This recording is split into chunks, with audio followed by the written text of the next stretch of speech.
기도합니다. 아멘. 안녕하십니까? 한 주간 잘 보내셨어요? 네.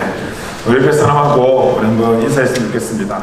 오늘 교회에 되게 좋은 냄새가 나네요. 누가 샴푸를 좋은 거 쓰는지 향수를 좋은 거 쓰는지 우리 옆에 사람한테 그렇게 한번 인사했으면 좋겠습니다. 당신에게 좋은 냄새, 좋은 향기가 납니다. 이렇게 한번 인사 한번 하겠습니다.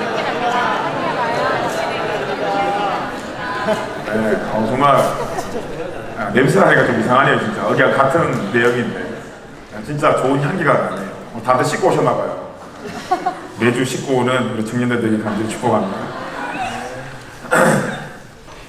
제가 요즘에 이 주중에 계속 한 주에 설교하는 원고가 요즘에 11개예요. 11개. 지난주에 병원 가서 목에서 피가 이렇게 났어요. 한 번도 목에서 피 난 적이 없었거든요.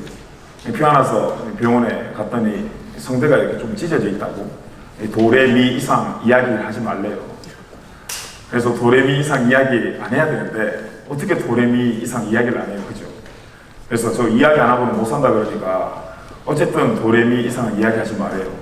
그래서 월요일날 그랬는데 화요일부터 자꾸 파, 솔라, 시도까지 올라가는 것 같아서 어제까지 괜찮았는데 오늘 아침에 학생부 애들하고 또 막 이렇게 설교하다 보니까 또 목이 조금 깔깔거리는 것 같아서 일단 시작은 도레미 해서 시작을 하려고 합니다. 그래서 여러분들이 양해를 좀 해주시고 우리 엔지니어가 되게 잘해요. 그래서 잘 만져줄 거예요. 제 말 잘 들리죠, 뒤에? 네. 우리 지난주에 헌금에 대해서 함께 좀 나누었습니다. 그래도 우리 조장들을 통해서 제가 들은 이야기들은 불편하지 않았다는 거예요. 너무 당연한 건데, 하나님의 말씀을 듣는 것이 너무 당연한 건데, 어쩌다 보니까 어쨌든 이 헌금이라는 내용이 우리에게 쉽지 않은 그런 주제가 되었습니다. 근데 어쨌든 우리가 어제 지난주에 이 헌금의 의미에 대해서 함께 좀 나누어 보았을 때 이게 돈의 개념의 의미가 아니라, 기억나세요? 이 물질이, 헌금은 물질이 나를 통치하는 것이 아니라 하나님이 나를 통치하십니다를 고백하는 신앙 고백이자 순서가 아니라 예배라고 함께 나누었습니다. 그래서 먼저 우리가 헌금을 드리는 하나님이 나에게 누구십니까? 하나님이 나에게 어떤 분이십니까를 답하고, 그리고 그 하나님의 통치권을 내가 인정하고 하나님의 통치를 받는 인생이 복받는 인생이라고 함께 나누었습니다. 오늘 이제 헌금에 대한 이 두 번째 마지막 순서로 이 헌금을 그러면 우리는 어떻게 드려야 되는가, 또 하나님께서는 이 헌금이 어디로 흘러가기를 원하시는가, 이 헌금을 교회는 어떻게 사용해야 하는가를 말씀을 통해서 함께 좀 살펴보았으면 좋겠습니다. 오늘 말씀의 이 본문의 배경이 기근과 핍박으로 어려움을 당하고 있던 예루살렘 교회를 위한 헌금을 드리는 것에 기록을 하면서 헌금의 방법과 또 어떻게 헌금을 사용해야 되는지에 대해서 오늘 말씀하고 있습니다. 예루살렘 교회가 어떤 교회냐면 모든 교회의 본부격인 교회였어요. 모든 교회의 시작인 교회가 이 예루살렘 교회였습니다. 그런데 어쨌든 아버지 뻘, 어머니 뻘 되는 부모와 같은 첫 번째 교회인 이 예루살렘 교회가 어려움에 빠지게 되었어요. 어려움에 빠지게 되어서 이제 각 지교회들이 어려움에 빠진 예루살렘 교회를 돕기로 마음을 먹은 것입니다. 무엇을 통해서 이 교회를 돕냐 하면 연보를 통해서 이제 이 교회에 도움을 주기 시작하는 거예요. 이 연보가 신약 시대에 넘어와 이 헌금의 개념입니다. 그래서 오늘 말씀에는 헌금이라는 단어가 아니라 연보라는 단어로 여러분과 함께 좀 나누려고 합니다. 그래서 연보의 뜻을 보면 몇 가지 뜻이 있는데 그 뜻 가운데 중요하게 포함되어져 있는 의미가 있습니다. 어떤 의미가 있냐면 첫째는 은혜라는 의미가 있고, 둘째는 교제라는 의미가 있고, 세 번째는 축복이라는 블레싱의 의미가 있고, 네 번째는 봉사라는 의미가 있고, 다섯 번째는 섬김이라는 의미가 있고, 여섯 번째는 구제라는 의미가 있습니다. 많은 의미가 있죠.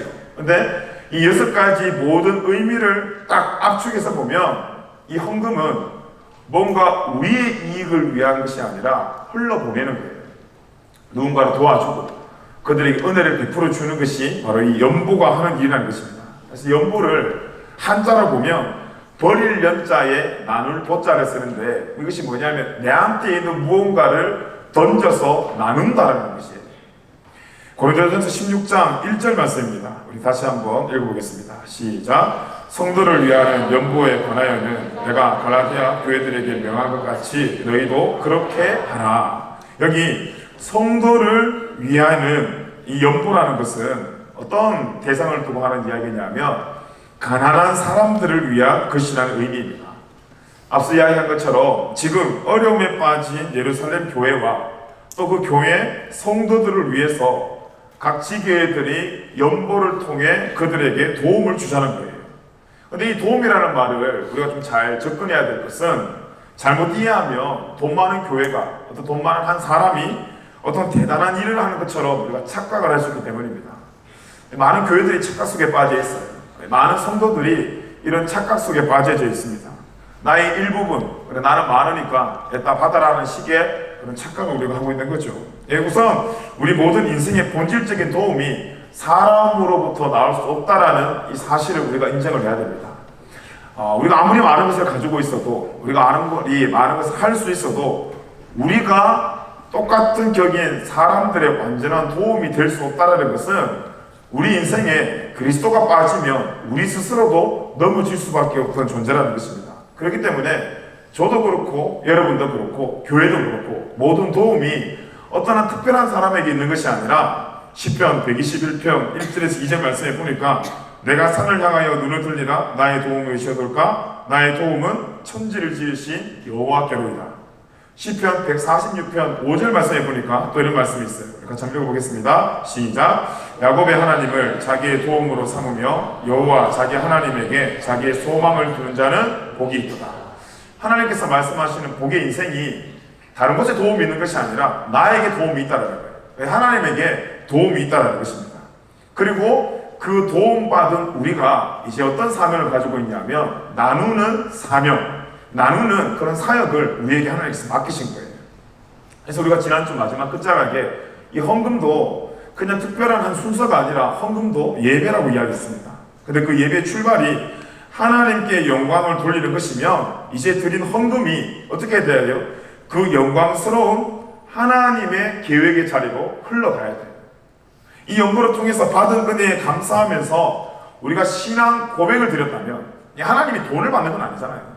하나님이 돈이 없어서 여러분의 10분의 1을 가지고 가고 여러분의 감사헌금을 가지고 가고 주일학교를 가지고 가는 건 아니잖아요.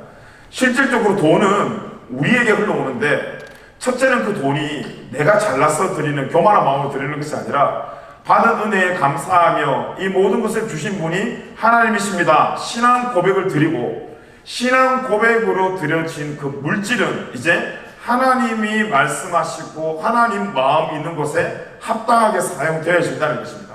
그것까지 완성이 돼야 헌금이에요. 그래서 우리가 신앙 고백으로 헌금을 드렸지만 드린 헌금이 하나님 마음 있는 곳으로 흘러가지 않았다. 이것은 지금 완전한 헌금의 개념이 될 수 없는 거예요. 그래서 헌금의 완성은 우리가 정직한 신앙 고백으로 헌금을 드렸고 그 고백을 하나님께서 받으시고 드린 물질이 이제 그 고백을 받으신 하나님의 마음 있는 곳으로 흘러가야지만이 올바른 헌금의 완성이 된다는 것입니다. 그래서 특별히 우리가 이 연보를 통해서 헌금을 통해서 하는 것이 뭐냐면 하나님의 그 구원 사역, 구속사 사역에 우리가 함께 동참하는 거예요. 자, 그러면 우리가 이 어려운 이웃을 도와준다는 말의 진정한 의미가 뭔가? 먼저 우리가 받은 하나님의 은혜를 흘러보내는 거예요.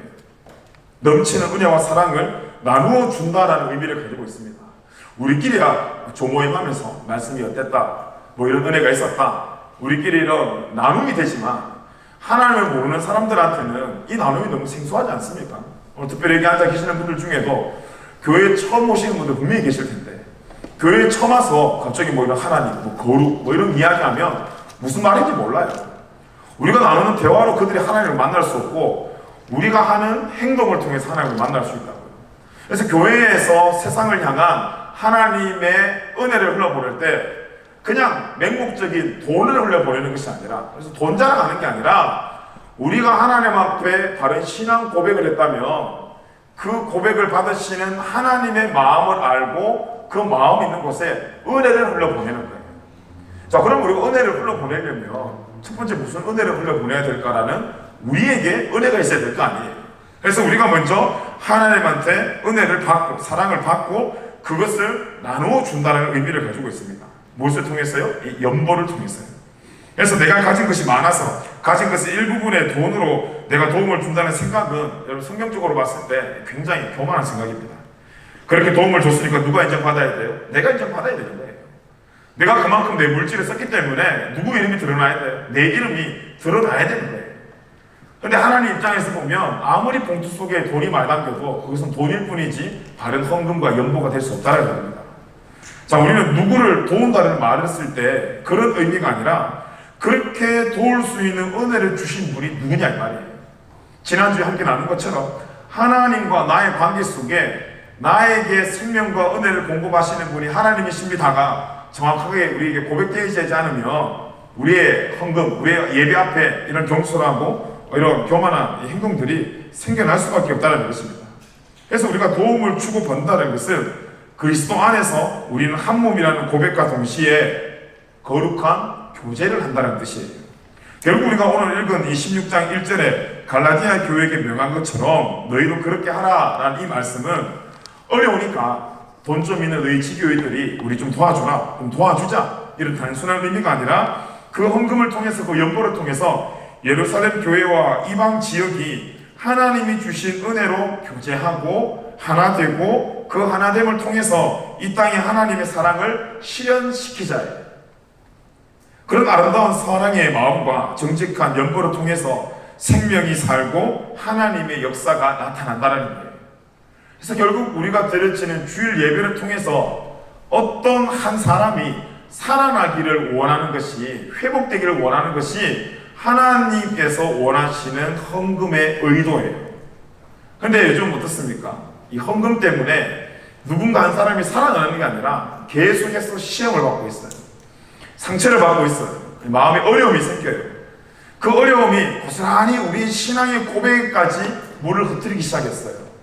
그래서 결국은 헌금을 통해 하나님 원하시는 것은 블레싱인데 이 헌금을 통해서 누가 한 사람이 좀 살았으면 좋겠다라는 것이 하나님의 의도인데 어떻게 된 것이 이 잘못된 헌금을 통해 매주 한 사람이 타락한 사람이 시험을 들고 한 사람이 상처를 받더라는 거예요.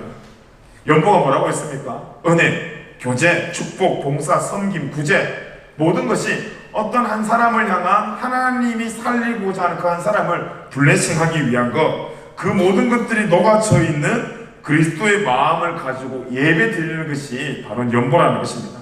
자, 그럼 먼저 이 헌금을 우리가 어떻게 드려야 되나? 16장 2절 말씀인데 우리 같이 한번 읽어보겠습니다. 시작. 매주 첫날에 너희 각 사람이 수입에 따라 모아두어서 내가 갈 때에 연보를 하지 않게 하라. 여기 보니까 이제 우리가 하나님 앞에 헌금을 어떻게 드려야 되는지에 대해서 기록을 해놓았습니다. 먼저 언제? 매주 첫날에. 이 태양력으로 보면 이 첫날이 이제 일요일, 오늘 이야기하는 것입니다. 우리에게 지금과 같이 함께 모여 예배 드리는 오늘 어떻게 하라고요? 첫째는 수입에 따라 모아두어서 계획성 있게 하라는 거예요. 여러분 헌금도 예배라고 했습니다. 다시 말하면 준비하라 이 말이에요. 준비된 예배를 하나님께 드려라는 것입니다.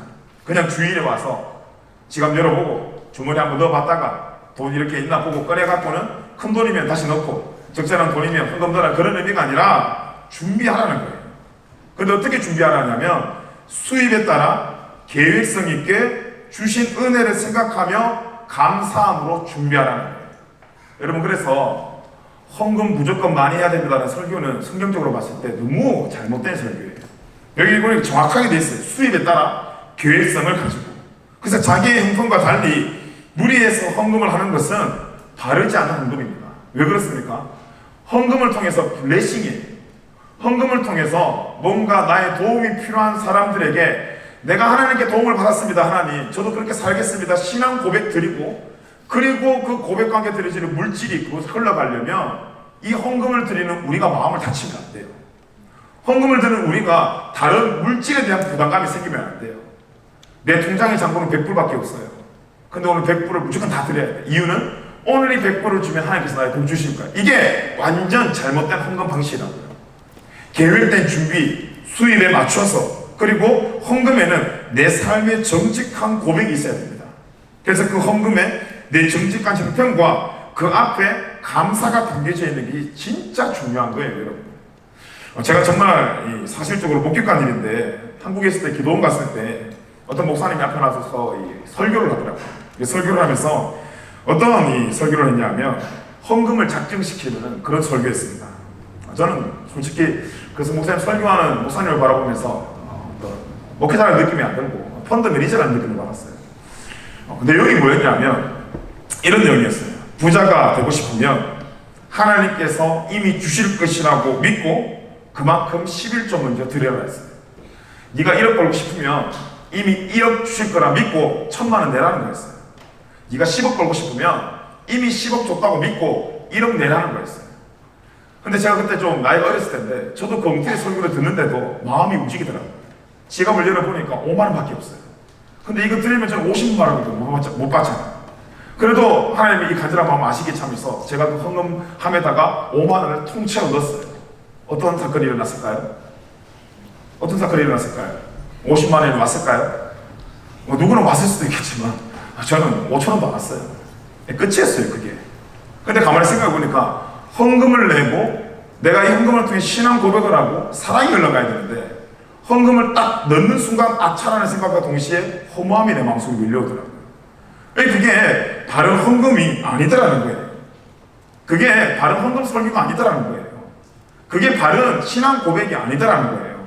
신앙의 고백은 상대를 향한 고백이잖아요. 내가 우리 와이프한테 사랑한다고 말하는 것은 와이프를 상대로 두고 와이프한테 하는 말이잖아요. 헌금이 신앙의 고백이 되려면 고백을 드리는 하나님 앞에 고백을 드려야 되는데 이게 잘못된 게 뭐냐 하면 헌금을 내가 내면서 현금에 대한 이득을 좀 누가 받기를 원하는 거예요? 내가 받기를 원하는 거예요. 이거는 바른 신앙의 고백이 아니라는 거예요. 근데 우리의 마음이 어때요? 이걸 내므로써 뭔가 보상 심리를 받고 싶어. 그 연약한 우리의 마음들을 이상하게 교회가 이용하는 것 같다는 그런 마음이 들었어요. 제가 지난주에 헌금 설교하고 난 뒤에 설교를 들은 그 한국에 있는 그 제 선배님이 연락이 와서 그런 말을 했어요. 야, 겁도 없이 그런 설교를 하냐고. 아니, 그때는 뭐 선배들한테 뭐가 제 겁도 없습니까? 뭐라 할 수는 없으니까 아 그렇습니까? 기도 많이 해주셔서 끊었는데 그 정도로 우리가 헌금에 관한 생각들이 그렇게 정착이 되어 있다는 거예요. 신앙 고백의 개념이 아니라 내가 이만큼 드림으로 받을 수 있는 보상의 한계치를 우리가 이 헌금으로 우리 스스로 먼저 은혜의 값을 매겨놓는 거예요. 그러면서 제일 많이 하는 설교의 본문이 뭐냐 하면 이 말라기에 관한 이 말라기서에 기록되어 있는 이 말씀이에요. 말라기 3장 10절에 보면 이런 말씀이 있어요. 같이 한번 읽어보겠습니다. 시작.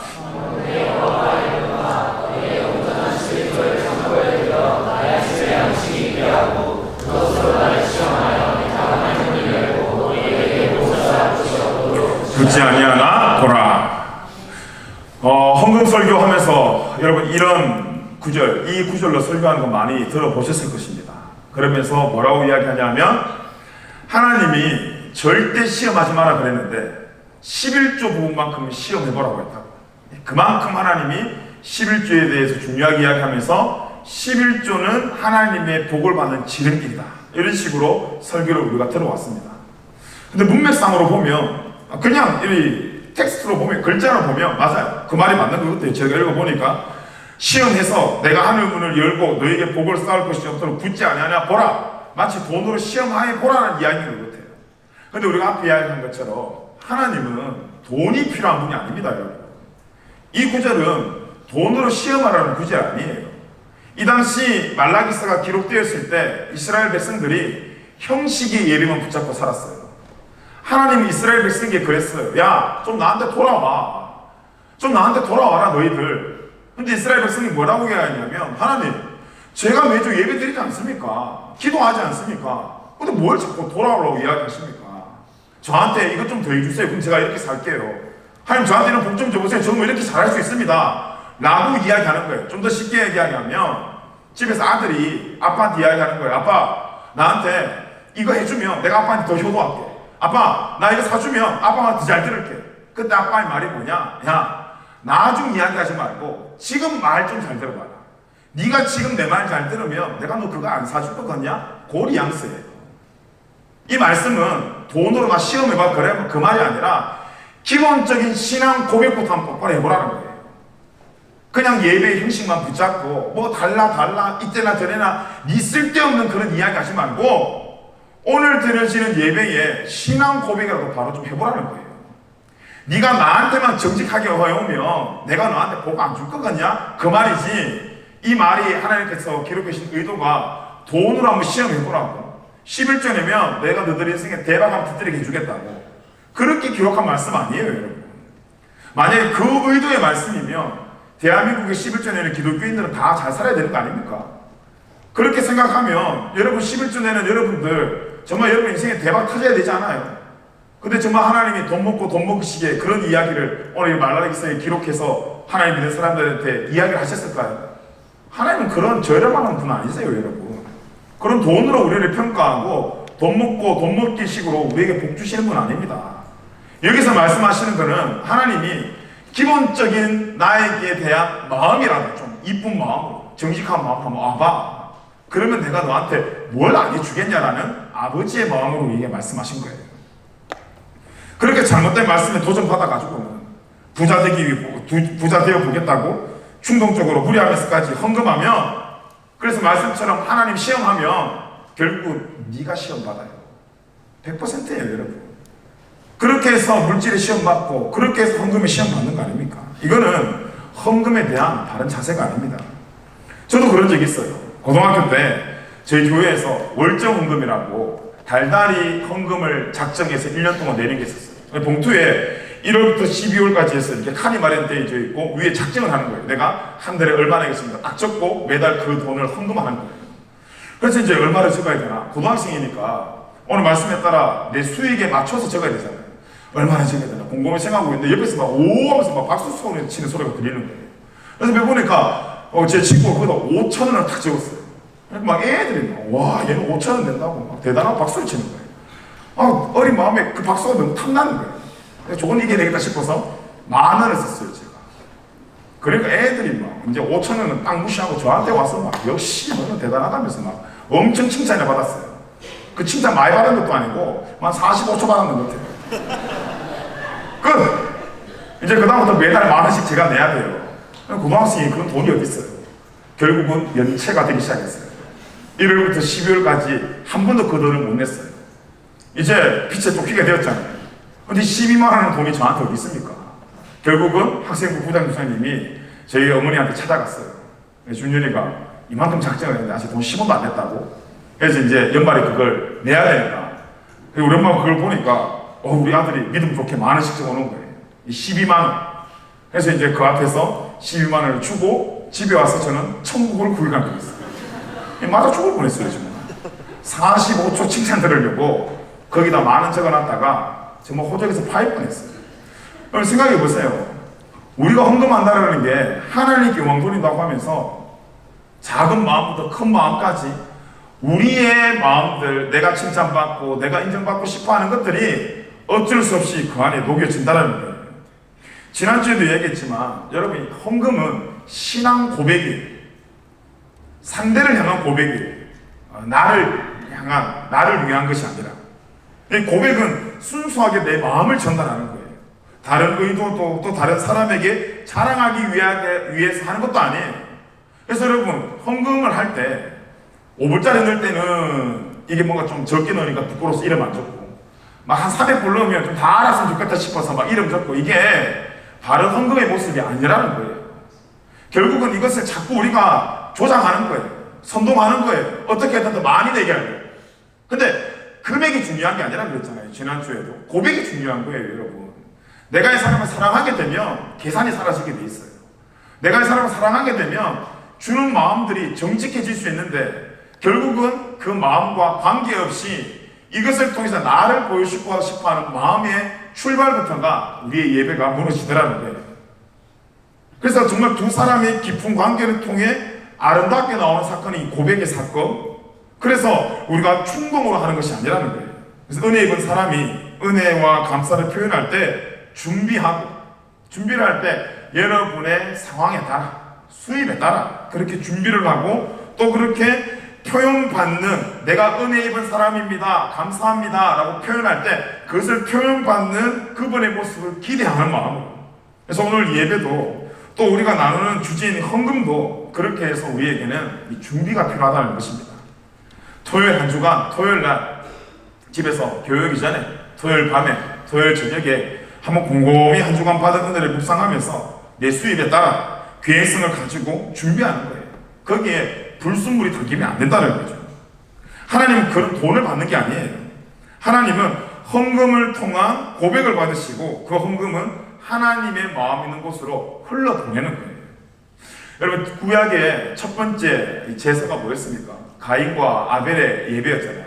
그런데 우리가 잘 아는 것처럼 가인의 예배는 하나님께서 안 받으셨어요. 제물도 안 받으셨어요. 아벨의 예배와 제물은 하나님께서 받으셨어요. 그런데 그 기록한 내용을 보면 가인의 제물을 받지 않았다고 기록이 안 돼 있고, 아벨의 제물을 받았다라고 기록이 돼 있잖아요. 의가 아니라 과예요, 과. 가인 과 제물을 받지 않았어요.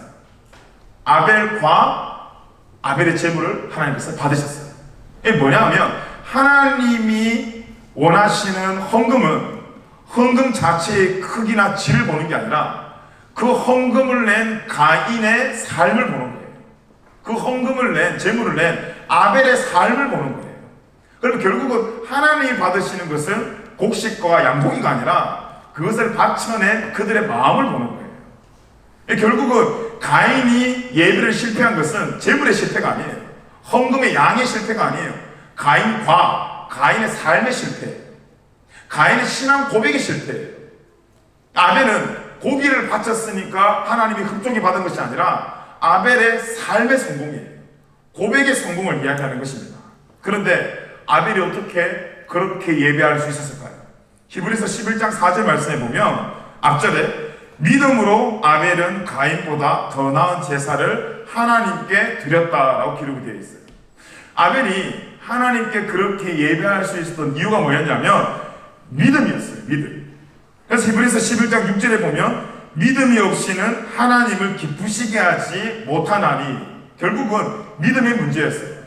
그런데 이 믿음이라는 것은 스스로 생산해낼 수 있는 게 아닙니다, 여러분. 에베소서 2장 8절에 보면 이런 말씀이 있어요. 우리 같이 한번 읽어보겠습니다. 시작. 너희는 그 은혜에 의하여 믿음으로 말미암아 구원을 받았으니 이것은 너희에게서 난 것이 아니요 하나님의 선물이라. 믿음은 우리가 스스로 만들어내는 것이 아니라 하나님의 선물이에요.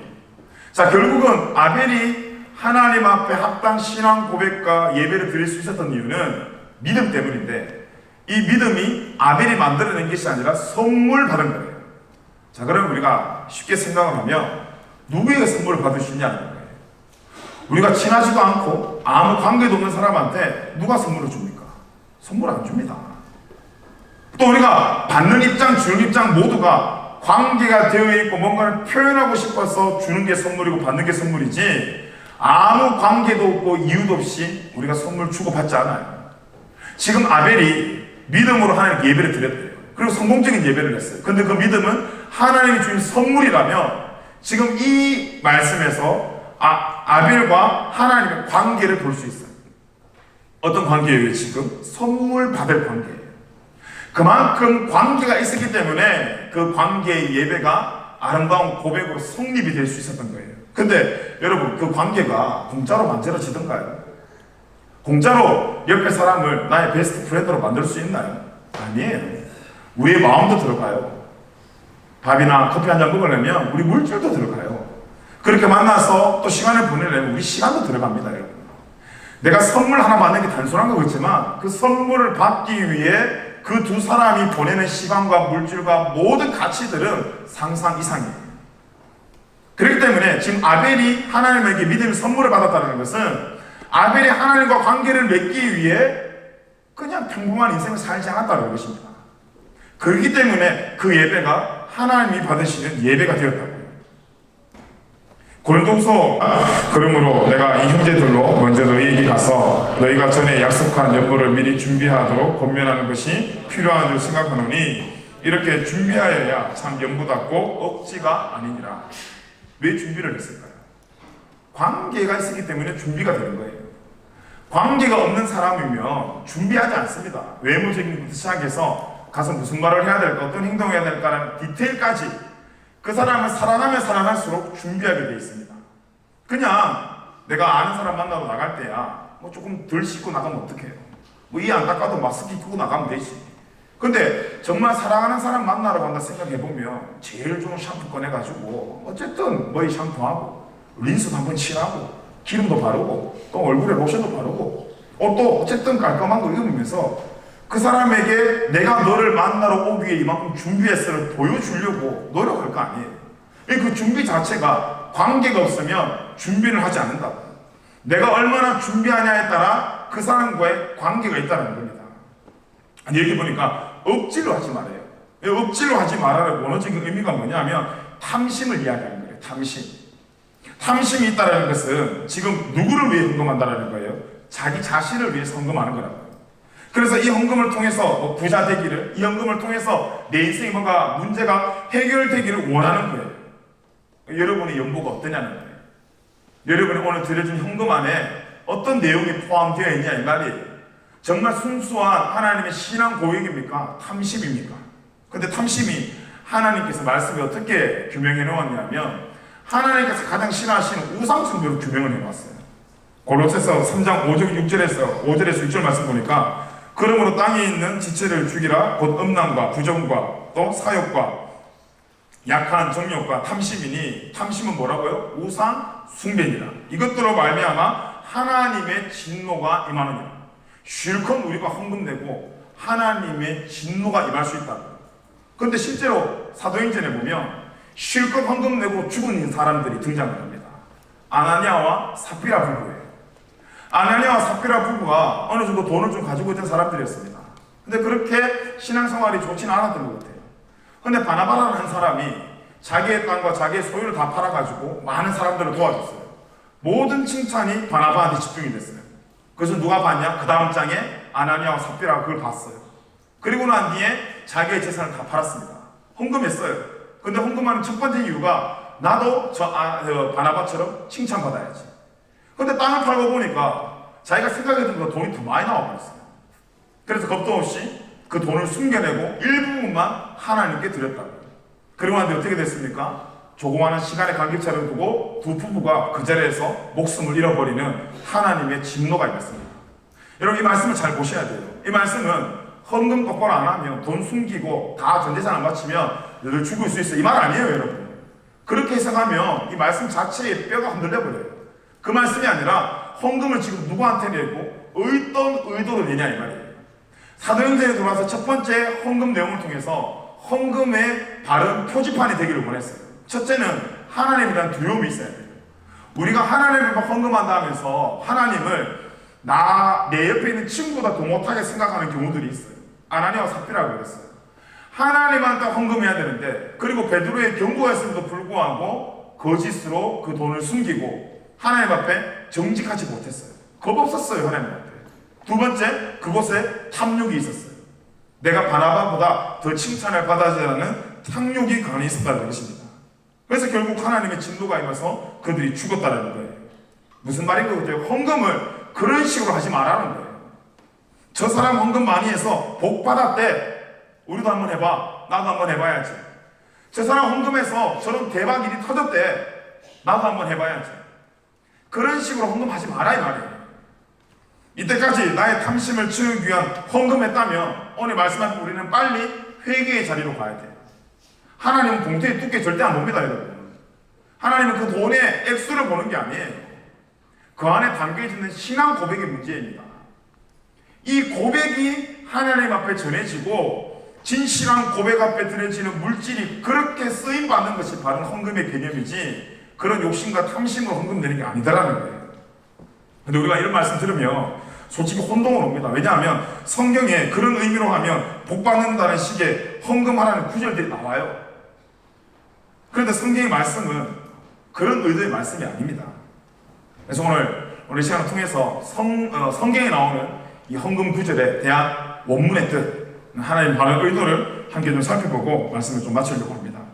먼저 고린도후서 9장 6절 말씀입니다. 우리 같이 한번 읽어보겠습니다. 시작. 이것이 곧 적게 심는 자는 적게 거두고 많이 심는 자는 많이 거둔다 하는 말이로다. 아멘. 딱 봐도 그거죠. 딱 봐도 헌금 많이 내라는 이야기겠습니다. 어쨌든 많이 거두려면 헌금 많이 하라는 말처럼 우리가 들을 수밖에 없고 볼 수밖에 없는 구절입니다. 그래서 많이 심어라 라고 결론 낼 수밖에 없는 말씀인 것 같지만, 이 말씀의 뜻은 수량의 뜻으로 적게 많게 양적 의미가 아닙니다. 질적인 의미예요. 여러분 성경책을 펼쳐갖고 그거 딱 적어놓으세요. 그리고 혹시 누군가가 이 말씀으로 여러분에게 돈을 요구하거든 똑바로 말해주세요. 하나님의 의도가 이게 아니라 형제여 구원을 받아 회개하고 빨리 주 예수 가까이 천국에 가까워 회개하라고 좀 이야기해 주셔야 돼요. 그렇게 이야기 안 해주면 우리 믿음의 후배들이 또 동일한 불순물의 헌금을 하나님께 예배를 드려야 돼요. 여기서 적게라는 원뜻은 뭐냐면 인색하다는 뜻이에요. 인색하다는 뜻. 그리고 많이 심는 이라는 뜻은 금액의 크기를 이야기하는 것이 아니라 복을 심는다라는 이야기예요. 7절에도 나오지만 인색하다는 말의 의미가 뭐냐면 근심한다는 이야기입니다. 그래서 뭘 근심하는 이야기냐면 경제적 손실로 인한 근심을 이야기하는 거예요. 내 손에서 나가는 돈이 아까운 거예요. 아까워하면서 돈을 심으면 거둘 것이 없고, 감사함으로 신앙의 고백을 심으면 중요한 것을 거둔다는 거예요. 근데 뭘 거두는가? 시편 1편 3절 말씀. 그는 시냇가에 심은 나무가 철월달에 열매를 맺으며 그 잎사귀가 말의 창과 같으니 그가 하는 모든 일이 다 형통하리로다. 형통의 뜻이 뭡니까? 모든 게 잘 된다는 의미가 아니라 하나님이 언제나 함께 한다는 거예요. 우리가 아까워하는 마음으로 돈을 내면 이곳에 능력이 나타나지 않고, 감사하는 마음으로 우리의 신앙 고백을 잘 심어내면 우리의 삶에 언제나 하나님께서 함께 하신다는 거예요. 그게 아니죠? 그렇게 하는 설교가 잘못된 설교입니다. 고린도후서 9장 7절 말씀 한번 봅시다. 뭐라고 되어 있습니까? 읽어보겠습니다. 시작. 각각 그 마음에 정한 대로 할 것이요 인색함으로나 억지로 하리 말지니 하나님은 즐겨내는 자를 사랑하시느니라. 이 말씀도 보면 충분히 우리가 오해할 수 있어요. 앞에는 정한 대로 인색함으로 억지로 하지 마라 그래놓고 뒤에 뭐라고 되어 있어요? 하나님은 즐겨내는 자를 사랑하시느니라. 뭐야? 억지로 하지 마라 그래. 왜 또 뒤에는 자주 내래? 라고 생각을 할 수 있어요. 근데 여러분, 즐겨낸다라는 것을 영어 성경 한번 보세요. 그럼 뭐라고 되어 있는지. 즐겨낸다라는 말이 영어 성경에 보면 cheerful이라고 되어 있어요. 이게 뭐냐면 쾌활하냐는 뜻이에요. 여기서 즐겨내는 자를 사랑한다라는 것은 무슨 말이냐면 즐거운 마음으로 헌금하는 것을 이야기하는 거예요. 내가 2번, 3번, 4번, 5번, 6번 즐겨내는 횟수를 이야기하는 것이 아니라 그 헌금을 내는 우리의 마음을 이야기하는 거예요. 쾌활한 마음으로, 즐거운 마음으로, 아깝다라는 마음 말고 즐겁고 감사하는 마음으로 헌금하라는 거예요. 그렇게 감사하는 마음으로 헌금하는 그 사람의 신앙 고백을 하나님께서 사랑한다라는 것입니다. 자, 그 연보가 어떤 능력으로 나타나나? 고린도후서 9장 10절입니다. 같이 한번 읽어봅시다. 시작.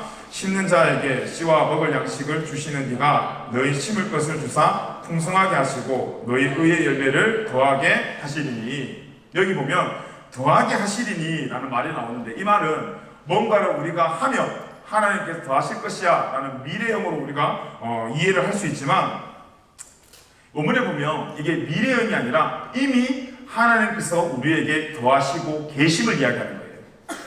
그래서 우리가 이 말씀을 볼 때 그 열매가 우리에게 더하게 되면 이제 11절로 넘어가서 제가 그렇게 살겠습니다가 아니라 이미 우리가 하나님의 그런 은혜를 받았기 때문에 우리는 믿음으로 11절로 넘어가는 거예요. 고린도후서 9장 11절 같이 읽겠습니다. 시작. 너희가 모든 일에 넉넉하여 너그럽게 연구함은 그들이 우리로 말미암아 하나님께 감사하는 것이니라. 너그럽게 연구를 한다는 말이 무슨 말이냐면 또 무슨 양을 의미하나 보다 싶지만 그 말이 아니라 순수하고 단순하기를 이야기하는 거예요. 여기서 너희가 모든 일에 너그럽게 넉넉하게 연구하라는 말은 다른 의도가 아니라 이상한 마음 품지 말고 순수하고 또 그 안에 단순하게 감사만 담아서 헌금하라 이 말이에요. 이상한 마음 품지 말고 내가 낸 돈 혹시 안 빠지고 잘 기록되었나 주워보면서 내 이름 바로 나왔나 혹시 내 이름 틀린 건 아닌가 그거 체크하면서 내가 돈 얼마 냈는데 합계가 잘 맞아 떨어졌나 그런 거 계산하면서 그렇게 헌금하는 것이 아니라 헌금을 할 때 단순한 마음으로 그 단순함에 다른 것이 아니라 감사의 신앙 고백을 들어 뭐 하라고요? 던지라고. 내가 가지고 있는 것을 연보가 뭐라고요? 가진 것을 던져내라고요. 나눠주라고요. 그냥. 우리가 헌금에 이름을 적는 이유가 뭡니까? 헌금에 보면 봉투에 이름도 있고 금액도 뭐 적혀 있는 게 있잖아요. 우리가 그거 왜 적을까요? 성경에 이 내용이 나오지는 않습니다. 적는 이유가 크게 두 가지가 있어요. 첫째는 행정적인 이유예요. 이제 그 확인을 위한 이유입니다. 두 번째는 구약시대 때 보면 제사에서 자신의 제물이 될 양이나 염소를 가지고 직접 제사장 앞에 나아가서 손을 얹고 그 동물에게 기도한 후에 제물을 드렸습니다. 자, 이게 내 거라는 것을 확인시켜 주는 거였어요. 그런 의미에서 지금은 우리가 동물은 주진 않지만 동물을 대신해서 봉투에 헌금이라는 것을 담아 드리지만 내 이름을 씀으로써 그게 무슨 고백이냐면 나를 드린다는 고백이에요. 안 써도 돼요, 솔직히 이름은. 그런데 이름을 씀으로써 나를 드린다는 의미를 가지고 있고 동시에 그 이름을 밝힘으로 우리가 재정 앞에 정직할 수 있는 안전장치예요. 제가 만약에 여러분들이 꼭 봤을 때 저 사람 얼마 버는지 알고 있어요. 내가 이름을 적고 내가 바르지 않게 들으면 내가 정직하지 않다는 게 탄로가 나잖아요. 그런데 이름을 적게 되면 내가 정직할 수밖에 없는 안전장치가 딱 마련되는 거예요. 그런 의미에서 우리가 이름을 적고 헌금을 드려 나가는 것입니다. 어쨌든 뭐 그런 것이 중요한 것이 아니라 감사하는 마음으로 신앙 고백을 통해 하나님께 드려내는 헌금이 중요하다는 거예요. 왜냐하면 그 정직한 연보와 헌금을 통해서 하나님께서 맺고 싶어 하시는 열매가 있기 때문입니다. 그게 뭐냐면 고린도후서 9장 13절에서 14절입니다. 우리 같이 한번 읽어보겠습니다. 시작. 이 증거로 너희가 그리스도의 복음을 진실히 믿고 정언한 것과 그들과 모든 사람을 섬기는 너희에게 일관하는 것을 말미암아 하나님께 영광을 돌리고 또 그들이 너희를 위하여 간구하며 하나님 너희에게 주신 지극한 은혜로 말미암아 너희를 사모하느니라. 아멘. 지금 예루살렘 교회가 이 고린도 교회에 감사하는 것이 단순히 그냥 돈으로 도움을 주는 데 대한 그런 감사가 아니라 이방인의 교인인 이 고린도 교회가 지금 전통 유대인들이 다니고 있는 예루살렘 교회를 도와주고 또 도움을 받는다는 것은 여러분 있을 수도 없는 일이면서 만약에 생기더라도 충격적인 사건이에요. 오히려 본부격된 예루살렘 교인들이 자존심 상해할 수 있다는 거예요. 그런데 예루살렘 교회가 고린도 교회에 무슨 모습을 보았다는 거예요? 첫째는 복음을 진실히 믿고 복종하는 것. 그리고 그 복종의 아름다운 신앙 고백을 통해 후한 연보를 본 거예요. 이것은 돈이 많다는 것이 아니라 후한이라는 것은 진심이라는 단어로 함께 쓸 수 있고 연보라는 것은 아까 나온 그 6개 중에 하나인 이 말씀에서는 이 교제라는 단어를 쓸 수가 있습니다. 다시 말하면 후한 연보라는 뜻은 우리끼리 돈 가지고 잘 먹고 잘 사는 것을 이야기하는 것이 아니라 세상으로 하나님의 사랑을 흘러보내어 교제한다는 뜻이에요. 처음에는 이방인 교회가 예루살렘 교회를 도와주는 데서 자존심 상할 생각했는데 가만히 그들의 헌금의 내용을 보니까 그들이 가진 돈을 가지고 우리를 동정하는 것이 아니라 그들의 신앙의 고백으로 우리와 교제하기를 원했다는 것을 알았다는 거예요. 우리가 세상으로 하여금 기독교가 재수없는 이유가 그거예요. 예수님의 마음을 가지고 교제하는 마음이 아니라 교회가 뭔가 우월주의에 사로잡혀가지고는 우리가 널 도와준다는 거예요. 너희들은 불쌍한 인생이지. 그런데 우리가 널 도와줄게. 이런 식의 헌금과 구제가 하나님을 나타내는 것이 아니라 오히려 도와주고 욕먹는 꼴이 되어버린다. 그런데 이 고린도 교회와 예루살렘 교회가 그런 관계 속이 아니라 하나님의 정직한 신앙 고백을 통해 함께 감사의 교제를 나누는 현장에 이르렀다는 거예요. 그래서 우리는 하나님께 은혜 속에 살아간다는 것을 이 연보를 통해서 고백하고 또 함께 교제해 나가는데 함께 힘을 쓰는 것이 중요하다는 것입니다. 결국 우리가 드리는 연보를 통해서 물질이 가는 게 아니에요. 무엇이 가는 거냐면 그 물질에 담긴 우리의 마음이 가는 거예요. 14절에 보면 사모한다는 의미가 이제 하나님 안에서 한 몸임을 생각한다는 이야기입니다. 먼저는 그 연보를 드리는 마음의 진실한 감사의 고백이 하나님 앞에 가고 그 하나님의 마음이 있는 곳에 그 연보가 사용되어져야 된다는 거예요. 그런 의미로 우리가 드려지는 이 헌금과 연보 가지고 궁정같이 화로운 교회를 짓고 또 목회자들이 생활할 수 있는 생활비를 넘어서서 회장처럼 살라고 그렇게 배불리 먹고 쓰는 것에 맞게 하나님께서 연보라는 개념을 만든 게 아니에요. 퇴직할 때 수십억씩 받아내라고 큰 교회에다가 하나님 헌금 준 거 아니에요, 여러분. 설교 한번 하면 몇백만 원씩 받으라고 헌금하라고 그렇게 하나님께서 그런 의도로 연보의 어떤 이런 사건들을 만들어 주신 게 아니에요, 여러분. 그러다 보니까 교회가 뭐가 됐습니까? 기업이 되어버렸잖아요. 그러다 보니까 목회자들이 뭐가 되었어요? 회장이 되어버렸잖아요. 결국은 교회에 하나님의 신앙의 고백이 쌓여야 되는데 돈이 쌓이다 보니까 교회가 어떻게 되고 있어요, 지금? 점점 타락해져 가고 무너지고 있는 거 아닙니까? 연보 속에 담겨지는 의미가 뭐라고요? 은혜, 교제, 축복, 봉사, 섬김, 구제. 다스림이 아니에요, 여러분. 돈 많은 교회가 세상을 군림하고 돈 많은 사역자가 돈 없는 성도도 군림하라고 하나님은 그런 식으로 연보의 개념을 설명하지 않으셨습니다. 이렇게만 만약에 사용된다면 정말 말씀의 연보의 개념처럼 하나님의 말씀처럼 우리가 들어지는 신앙의 고백의 연보가 은혜의 현장, 교제의 현장, 축복, 봉사, 섬김, 구제의 현장에만 사용되고 있다면 그렇게만 흘러가고 있다면 누가 헌금을 시험 받겠습니까? 누가 헌금을 시험의 단어로 만들었습니까? 목회자 문제뿐만 아니에요, 여러분. 여러분이 앞으로 하나님의 마음을 잘 아는 훌륭한 집사가 되고 장로가 되고 권사가 돼야 돼요. 성도가 막아야 돼요. 성도가 말씀을 바로 써야 됩니다, 여러분. 한 사람의 목회자가 자기 혼자 독재하지 않도록 성도가 말씀을 알아야 돼요. 그래서 연보가 도움이 되지 않도록 정말 연보가 아름다운 신앙의 고백이 될 수 있도록 그 고백을 통해서 정말 세상 앞에 블레싱 될 수 있도록 여러분이 사셔야 돼요. 그런 의미에서 여러분 가난한 성도 안 돼요, 여러분. 내가 교회에 어떤 부분들이 마음에 들지 않고 교회를 떠나는 거 여러분 그게 말씀적으로 바른 신앙생활 아닙니다. 우리가 종교를 말씀 가운데 개혁해야 될 거 아닙니까? 여러분들이 더욱더 말씀을 봐야 될 거 아닙니까? 교회는 한번 저런 식으로 써. 교회는 타락하고 있어. 저 사람 저래 욕만 할 것이 아니라 앞으로 그런 불순물이 생기지 않도록 우리가 다시 한번 말씀에 깨어 있어야 될 거 아니에요. 그리고 여러분이 좋은 집사님 돼야 될 거 아닙니까? 여러분들이 정말 좋은 장로님 돼야 될 거 아니에요. 여러분들이 정말 좋은 권사님 돼야 될 거 아닙니까? 그리고 이 부분 막아야죠. 이 부분 바른 말을 선포해야죠. 왜 그런데 우리가 이렇게 할 수 없을까요? 결국 우리도 똑같이 하나님의 의도를 모르고 있는 거예요. 그래서 하나님의 의도대로 헌금을 바르게 사용하며 더 이상 이 헌금이 시험의 단어가 아니라 저와 여러분이 말씀을 듣는 이 순간부터 은혜의 단어로 바꿔 나가야 된다는 거예요. 그래서 제가 2주 동안 여러분과 헌금의 이야기를 나누고 싶은 것이 첫 주에 말씀드린 것처럼 뭔가를 선동하고 조장하기 위함이 아니라 바르게 이 헌금이 시험의 단어가 아니라 은혜의 단어로 함께 바꿔 나가자고요. 마지막으로 고린도후서 8장 9절 말씀입니다. 같이 읽어보겠습니다. 시작. 우리 주 예수 그리스도의 은혜를 너희가 알거니와 부요하신지로서 너희를 위하여 가난하게 되심은 그의 가난함으로 말미암아 너희를 부요하게 하려 하십니다.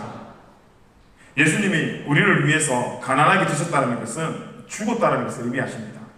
그렇게 됨으로써 누가 부요하게 됐습니까? 누가 살았습니까? 우리가 살았어요. 무슨 의미예요? 예수님께서 먼저 우리의 연보가 되셨다고요. 예수님께서 먼저 우리의 연보가 되셨다고요, 여러분. 근데 예수님이 우리의 연보가 되셨다고 예수님이 우리에게 돈을 줬다는 의미가 아닙니다. 예수님이 먼저 우리를 구제하시고 축복하시고 교제하시고 나누어 주시고 블레싱 하셨다는 거예요. 그러면 예수님의 제자된 우리는 이제 그 스승 되신 예수님의 삶을 닮아가는 삶을 살아야 될 거 아니에요. 첫 번째 예수님이 그렇게 우리에게 연보 되셨으면 우리도 하나님과 예수님의 연보가 이 모양으로 바뀌어 나가야 된다는 거예요.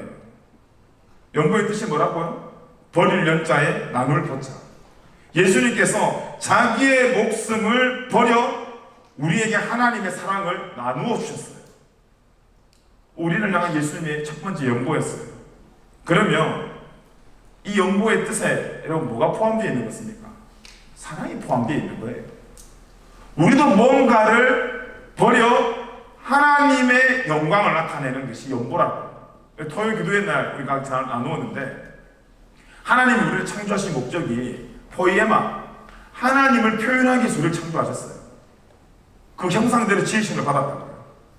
그러면 우리가 이 땅을 살아가는 정체성의 한 가지 첫 번째 이유가 우리도 하나님을 표현하는 삶을 살아야 돼요. 여러분, 그게 예배입니다. 그게 헌금이에요, 여러분. 그게 찬양입니다. 그게 오늘 이 시간, 이 공동체 안에서 들어야 될 우리의 신앙 고백입니다. 아멘? 다른 것이 아니라 오늘 내가 어떻게 하나님을 표현할까요? 오늘 찬양을 통해서 내가 어떻게 하나님을 표현할까? 내가 오늘 가정에서 우리의 가족들 앞에 내가 어떻게 하나님을 표현할까? 오늘 이 헌금 시간을 통해서 내가 어떻게 하나님을 표현할까? 여기에 우리의 관심과 여기에 우리의 집중이 있어야 되지, 내가 돈을 얼마큼 많이 낼까? 돈 많이 없는데도 하나님 이만큼 냈으니까 그래도 좀 채워주시겠지? 라는 불순한 생각이 결국 우리의 탐심의 길로, 그 탐심이 결국은 예배를 드리면서도 우상숭배를 하는 오류에 우리를 빠뜨린다는 것입니다. 그러면 우리의 연보의 가치와 정신도 예수님처럼 버리고 나누어야 된다는 것, 이것이 내 것이라는 마음을 버리고 아깝다라는 마음 버리고 내물성이 있는 탐심을 버리고 하나님께서 우리에게 부어주신 사랑과 은혜를 하나님의 마음이 있는 그것으로 함께 나누는 거예요. 이 예수님의 연보되심을 통해서 우리가 십자가와 연결됐던 것처럼, 그래서 구원을 받았던 것처럼 우리의 아름다운 신앙 고백을 통해서 나를 통해 누군가가 하나님과 연결되어지는 은혜가 우리 삶 가운데 있어야 된다는 것입니다. 그것이 저와 여러분이 드리는 헌금 안에 담겨져 있는, 연보에 담겨져 있는 개념이에요. 오늘 드려지는 여러분의 그 연보를 통해서 누군가가 십자가로 연결이 돼야 돼요. 그 마음으로 여러분 우리가 연보를 하셔야 돼요. 그냥 우리가 가지고 있는 돈을 드리면 여러분 인생에 여러분이 원하는 그 결과가 생기질 않아요, 여러분. 그러니까 자꾸 우리 예배가 빗나가는 거예요. 근데 오늘 우리가 헌금을 드리면 어떻게 드려야 된다고요? 내가 오늘 드려지는 이 금액은 정말 부족하지만 이 금액을 통해서 누군가 한 사람이 하나님과 교제하고 십자가의 길에 연결될 것이라는 확신을 가지고 예배하는 거예요. 금액의 문제가 아니라 이 말이에요, 여러분. 오늘 내가 현금을 드리면서 우리의 가정을 위해서 기도하고, 내가 오늘 연보를 드리면서 우리의 직장과 학교, 우리 관계와 공동체에서 기도할 때 우리의 신앙의 고백에 하나님의 감기가 은혜를 주는 것이 봉투의 무게에 따라 하나님이 복을 매겨주는 게 아니더라는 거예요. 이것이 우리가 교회에 드려지는 헌금의 굉장한 중요한 정신이 되어야 된다는 것입니다. 결국 뭐예요? 크기의 문제가 아니라 가난하든 부하든 하나님이 우리를 통치한다는 거예요. 돈이 나를 다스릴 수 없고 물질이 나를 통치하는 것이 아니라 하나님 앞에 신앙 고백만 바로 잡혀 있다면 그분이 나를 들어 내 인생에 형통의 복을 부어주신다는 거예요. 이번 한 주 우리들의 삶이 이런 의미에서 하나님과 형통하는 삶이 되길 간절히 축복합니다. 여러분이 드려지는 그 작은 행위가 나는 분명히 살겠거니와 플러스 알파의 하나님이 계획하시는 그 한 사람도 나의 신앙의 고백을 통해서, 그 연보를 통해서 살아나는 거예요.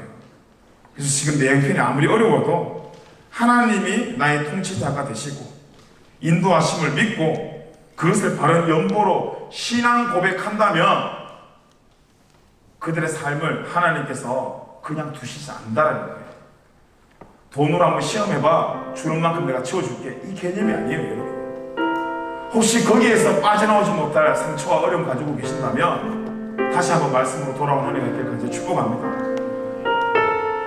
하나님은 여러분을 공 몇 개짜리를 보지 않았어요. 얘는 11조 이만큼 내는 거, 쟤는 11조 요거밖에 안 내는 거, 그래서 나는 얘한테 몰빵, 그리고 너도 잘 봐, 제시를 못 받으면 너도 이만큼 내야 돼. 아무리 성경을 뒤져봐도 하나님이 그런 식으로 우리한테 이야기한 적이 없어요. 제가 2주 동안 혹시 물질 헌금 이야기로 상처받은 분들 계시면 너그럽게 용서하시고, 제가 오늘 이 말씀을 나누는 이유는 물질에 대한 부담 여러분한테 주고 싶지 않아요. 다음 주에 혹시 그래? 고백만 드리는데 하면서 물질이 10원도 나오지 않아도 여러분 정치할 마음 단 일도 없어요. 문제는 뭐냐 하면 일을 내더라도 그 안에 신앙 고백이 없는 것은 바른 예배가 아니라고.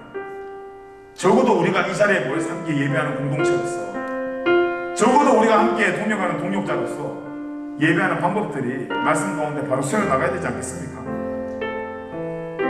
우리가 예배하기 전에, 헌금하기 전에, 찬양하기 전에 적어도 우리 입술을 통해 예수님 사랑합니다, 하나님 사랑합니다는 고백이 정확하게 떨어야 되지 않겠습니까?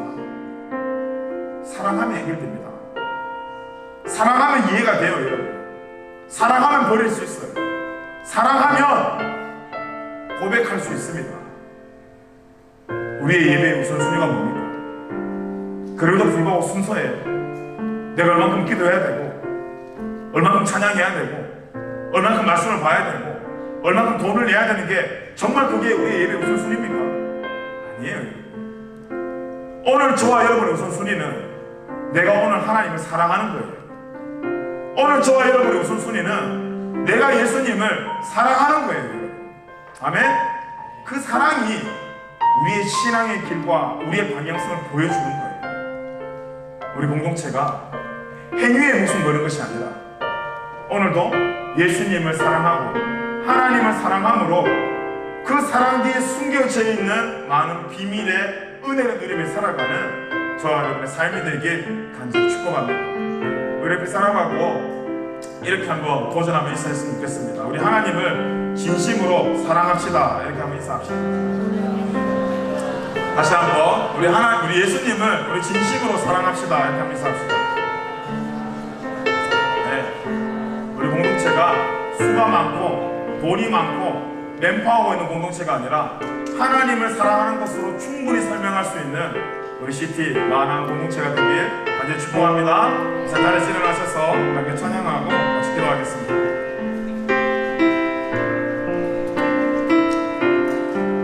우리 주님을 사랑하는 기쁨을 함께 찬양하겠습니다. 주님을 사랑하는 기쁨을, 즐거움을 빼앗기지 않게 하소서. 주님을 사랑하는 기쁨을, 즐거움을 빼앗기지 않게 하소서. 주님을 사랑하는 기쁨을, 즐거움을 빼앗기지 않게 하소서.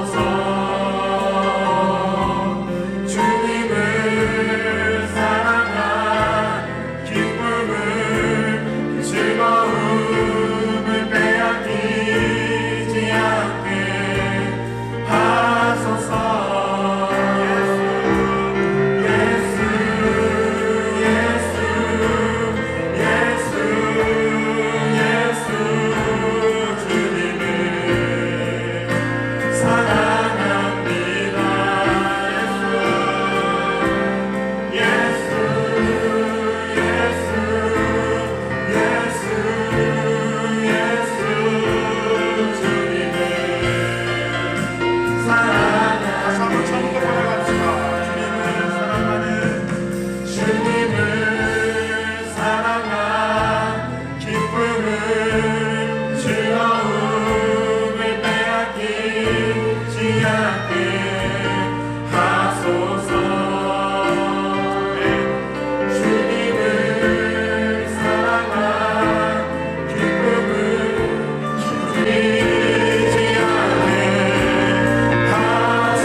우리가 드려지는 이 예배에 하나님을 향한, 예수님을 향한 우리의 정직한 사랑의 고백이 담겨지기를 원합니다. 우리의 찬양에 사랑이 있기를 원하고, 기도와 헌금과 하나님 모든 순서마다 다른 마음이 아니라 하나님을 향한 정직한 사랑의 고백이 있기를 원합니다. 그 고백을 하는 우리의 모든 행위가 깨뜨려지고 부서뜨려져 하나님의 마음이 있는 곳에 아름답게 쓰임받을 수 있는 우리 모든 예배자들 될 수 있도록 주님 인도하여 주시옵소서.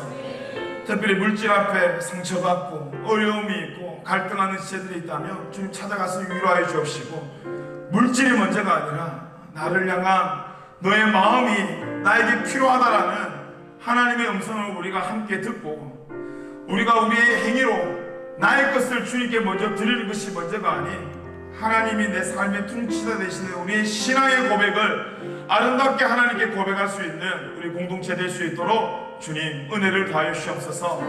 그 고백 위에 하나님의 놀라운 계획하심과 은혜가 넘칠 줄 믿습니다.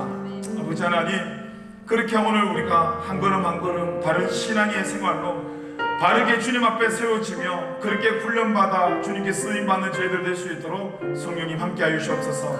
모든 순간 속에 주님을 사랑합니다, 그럼에도 불구하고 하나님 사랑합니다를 고백할 수 있는 저희들 될 수 있도록 성령님 은혜를 다하여 주시옵소서. 감사를 드리며 예수님의 이름으로 기도 드리옵나이다. 아멘. 우리 주기도문 하겠습니다. 하늘에 계신 우리 아버지여, 이름이 거룩히 여김을 받으시오며 나라의 마옵시며 뜻이 하늘에서 이룬 것 같이 땅에서 이루어지이다. 오늘날 우리에게 일용할 양식을 주옵시고, 우리가 우리에게 죄지은 자를 사하여 준 것 같이 우리 죄를 사하여 주옵시고, 우리를 시험에 들게 하지 마옵시고 다만 악에서 구하옵소서. 대개 나라와 권세와 영광이 아버지께 영원히 있사옵나이다. 아멘.